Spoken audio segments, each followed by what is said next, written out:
અને હવે વાત કરવી છે દાદાના બુલડોઝરના ખોફની, કારણ કે દાદાનું બુલડોઝર રાજ્યમાં ટોપ ગિયરમાં જોવા મળી રહ્યું છે. ગેરકાયદે બાંધકામ સામે લાલ આંખ સરકારે કરી છે. જુદા જુદા જિલ્લાના ગેરકાયદે બાંધકામ તોડવામાં આવી રહ્યા છે. ગીર સોમનાથમાં તંત્રએ સૌથી મોટું ડિમોલિશન કર્યું આપણે જોયું, અને એના બાદ હવે ગેરકાયદે બાંધકામ કરનારાઓના મનમાં એક ફડક બેઠી છે. આવા તત્વો જાતે જ પોતાનું દબાણ દૂર કરી રહ્યા છે. તંત્રએ સ્પષ્ટ કર્યું છે કે આ દબાણ તમે દૂર નહીં કરો તો અમે તોડી નાખીશું. ટોપ ગિયરમાં દાદાનું બુલડોઝર. ગુજરાતમાં નહીં ચાલે દબાણ, જાતે દૂર કરો નહીં તો તોડી પડાશે. ગેરકાયદે દબાણો હવે સરકારની સાથે લોકોના માથાનો દુખાવો બન્યા છે, જેને લઈને હવે આ ગેરકાયદે બાંધકામ સામે તંત્રએ કડક હાથે કાર્યવાહી શરૂ કરી છે. સરકારના મંત્રીએ જાહેર નિવેદન આપ્યું છે કે ગેરકાયદે બાંધકામ હશે તો દાદાનું બુલડોઝર ચાલશે જ. આ સાથે સરકારે ગેરકાયદે બાંધકામને તોડી પાડવાની કામગીરી પણ શરૂ કરી દીધી છે. એ જ રીતનું શાંત અને સલામત ગુજરાત અને અસામાજિક તત્વો ક્યાંય પનાહ ન લઈ શકે, ક્યાંય પનાહ લઈને ત્યાં આગળ આ પ્રકારની પ્રવૃત્તિઓ ના કરી શકે, એના માટે દાદા અને હર્ષભાઈએ જે પગલાં લીધા છે એ કાબિલે તારીફ છે. એટલે બુલડોઝર તો દરેક જગ્યાએ જ્યાં આગળ ગુજરાતની શાંતિ અને સલામતીને દોડવાનો પ્રયત્ન થશે ત્યાં ચાલશે. હવે વારો રાજકોટ મહાનગરપાલિકાનો આવ્યો છે. દબાણ મુદ્દે મેયર નયનાબેન પેઢડિયાએ નિવેદન આપ્યું છે કે ટૂંક સમયમાં આજી નદી કાંઠેના ગેરકાયદે બનેલા 383 બાંધકામનું ડિમોલિશન હાથ ધરાશે. ગેરકાયદેસર દબાણો દૂર કરવા તંત્રએ નોટિસ પણ ફટકારી છે. આ મહાનગરપાલિકા દ્વારા આવા જે ભય વિસ્તારવાળા જે છે એરિયા, એને અત્યારે તાત્કાલિક ધોરણે નોટિસો આપી અને તેને ખાલી કરાવવામાં આવશે. 900થી પણ વધારે મકાનો છે એ ગેરકાયદેસર રીતે નદીને દબાવીને બનાવેલા છે. અને આ ખરેખર ચોમાસાની ઋતુની અંદર જ્યારે વરસાદ આવતો હોય ત્યારે આ મકાનો નીચા વિસ્તારમાં હોવાથી આ મકાનો ડૂબવાની પણ શક્યતા એમાં રહેલી હોય છે. જેથી કરીને માણસોને આ વિસ્તારમાંથી દૂર ખસેડવામાં આવે છે. અને આમ જોઈએ તો ત્યાં રિવરફ્રન્ટનો પ્રોજેક્ટ પણ હાથમાં છે, એટલે એને ધ્યાનમાં રાખીને પણ આ દબાણો દૂર કરવામાં આવે. 900 મકાન છે તો આ 900 મકાનના જે રહેવાસીઓ છે એને ક્યાં શું સુવિધા આપવી તેના માટે પણ વિચાર કરશું. વડોદરામાં ગેરકાયદે દબાણો હવે શહેરીજનો માટે જીવલેણ બન્યા છે. વરસાદી કાંસ પરના દબાણના કારણે શહેર 3 વાર ડૂબ્યું, જેને લઈને વડોદરા મહાનગરપાલિકાએ કાંસના સર્વેની કામગીરી હાથ ધરી દબાણ દૂર કરવા કવાયત હાથ ધરી છે.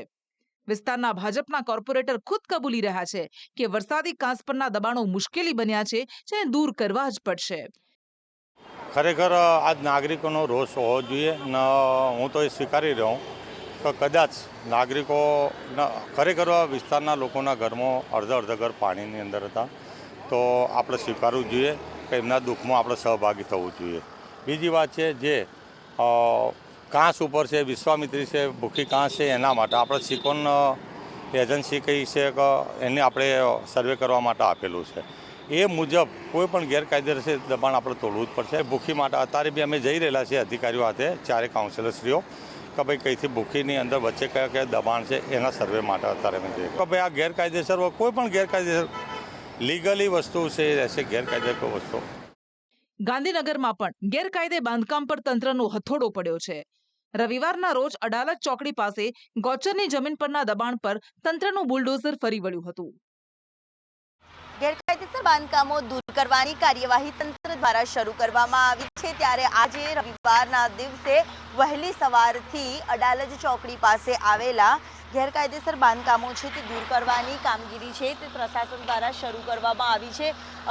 તંત્રનો એક દાવો છે કે આ જે તમામ જે ગેરકાયદેસર બાંધકામ કરવામાં આવ્યું છે તે ગૌચરની જમીન છે, અને ગૌચરની જમીન પર કેટલાક લોકો દ્વારા ગેરકાયદેસર બાંધકામ કરવામાં આવ્યું હતું. તેમને અઠવાડિયું પહેલા નોટિસ આપીને અત્યારે વહેલી સવારથી ચુસ્ત બંદોબસ્ત સાથે વહેલી સવારથી આ કાર્યવાહી છે તે કરવામાં આવી રહી છે. થોડા દિવસ પહેલા ગીર સોમનાથમાં તંત્રએ ઇતિહાસનું સૌથી મોટું ડિમોલિશન હાથ ધરી 102 એકર જમીન પર ધાર્મિક સહિતના દબાણો દૂર કર્યા, જેની સાથે તંત્રએ જિલ્લામાં 4 તબક્કામાં ડ્રાઈવ યોજી કુલ 145 ગામના ડિમોલિશન દૂર કર્યા છે. તંત્રએ 145 ગામની 38 લાખ ચોરસ મીટર જમીન, જેની કિંમત 551 કરોડ છે, તે દબાણો દૂર કર્યા. જોકે ગીર સોમનાથના ડિમોલિશન મુદ્દે હાઈકોર્ટમાં અપીલ કરવામાં આવી હતી. હાઈકોર્ટ બાદ આ મામલે સુપ્રીમ કોર્ટમાં પણ અપીલ કરાઈ હતી, જેમાં હાઈકોર્ટ બાદ સુપ્રીમ કોર્ટમાંથી પણ અરજદારને ઝટકો મળ્યો હતો. સુપ્રીમ કોર્ટે ગીર સોમનાથની કાર્યવાહીને યોગ્ય ઠેરવી હતી અને કહ્યું હતું કે જાહેર દબાણ પર બુલડોઝર ફેરવવામાં કોઈ રોક નથી. ગીર સોમનાથના ડિમોલિશન મુદ્દે કોર્ટે કલેક્ટર અને અન્ય અધિકારીઓ પાસેથી જવાબ પણ માંગ્યો. સાથે એમ પણ કહ્યું કે જો નિર્ણયની અવમાનના થયેલી જણાશે તો અમે પુનઃસ્થાપિત કરવાનો આદેશ આપીશું. હાલ તો રાજ્યમાં દાદાનું બુલડોઝર ટોપ ગિયરમાં જોવા મળી રહ્યું છે, જેને કારણે ગેરકાયદે દબાણ કરનારા શાનમાં સમજી ગયા છે કે હવે દબાણ નહીં ચાલે. સરકારે પણ સ્પષ્ટ કર્યું છે કે તમારું ગેરકાયદે દબાણ જો તમે દૂર નહીં કરો તો અમે તોડી પાડીશું. બ્યુરો રિપોર્ટ, સંદેશ ન્યૂઝ.